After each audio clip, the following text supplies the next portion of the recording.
നാട്ടിൽ നിന്ന് വന്ന ചെറിയൊരു സങ്കടം മാറ്റാനാട്ടോ ഈ ഒരു പോക്ക്. കമ്മനഹള്ളിയിലേക്കാണ് ഇന്നത്തെ നമ്മുടെ യാത്ര. യാത്ര എന്നൊക്കെ പറയുമ്പോൾ 1-2 മണിക്കൂർ എടുത്തിട്ടുള്ള യാത്രയൊന്നുമല്ല. ഇത് നമ്മുടെ തൊട്ടടുത്തുള്ള സ്ഥലമാണ്. 10 മിനിറ്റ് പോലും ഇല്ല ഇവിടെ എത്താൻ. ഓരോ ഫ്രെയിംസും ഓരോ മെമ്മറിയാണല്ലേ. ഈ ഫ്രണ്ട്സ് സീരീസ് നിങ്ങൾ ആരെങ്കിലും കണ്ടിട്ടുണ്ടോ? ഇവിടെ ചുറ്റിക്കറങ്ങി നടന്ന് ഒരുപാട് കുട്ടി കുട്ടി ഐറ്റംസ് എക്സ്പ്ലോർ ചെയ്തു. പിന്നെ അങ്ങോട്ട് കമ്മൽ, മാല, ഹെയർ ക്ലിപ്പ്, ഹെയർ ബോ. ഈ ഹെയർ ബോ കണ്ടില്ലേ, നല്ല ഭംഗിയില്ലേ, നല്ല ക്യൂട്ടായിട്ടുള്ള ഇതിനൊരു കൊറിയൻ വൈബ് ഉണ്ടല്ലേ.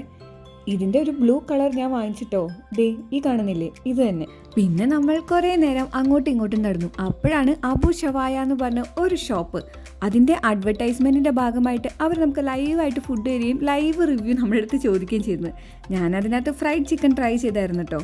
പിന്നെ ദേ നമ്മൾ ഈ ഫ്ലവർ ഷോപ്പിലും കയറിയായിരുന്നു. നല്ല അടിപൊളി ഫ്ലവേഴ്സ്. എനിക്ക് ഫ്ലവർ എന്ന് പറഞ്ഞാൽ അത്ര ഇഷ്ടമാണ്. ഫ്ലിപ്കാർട്ടിലും ആമസോണിലും ഒക്കെ കാണുന്ന പോലത്തുള്ള ഈ ബെൽറ്റ് ഇല്ലേ, ഈ ഒരു ബെൽറ്റ് ഞാൻ വാങ്ങണം എന്ന് വിചാരിച്ചിരിക്കുകയായിരുന്നു. അപ്പോഴാണ് ഇതെൻ്റെ കണ്ണിൽ പെട്ടത്. ഇത് നമുക്ക് സിമ്പിളായിട്ട് ഇടാൻ പറ്റും. ഓഫീസ് പാൻറ്റിൻ്റെ കൂടെ സ്റ്റൈൽ ചെയ്യാനും ഇത് അടിപൊളിയാണ് കേട്ടോ. എൻ്റെ ഉള്ളിലെ നാഗവല്ലിനെയാട്ടോ ഇപ്പം നിങ്ങൾ ഈ കാണുന്നത്.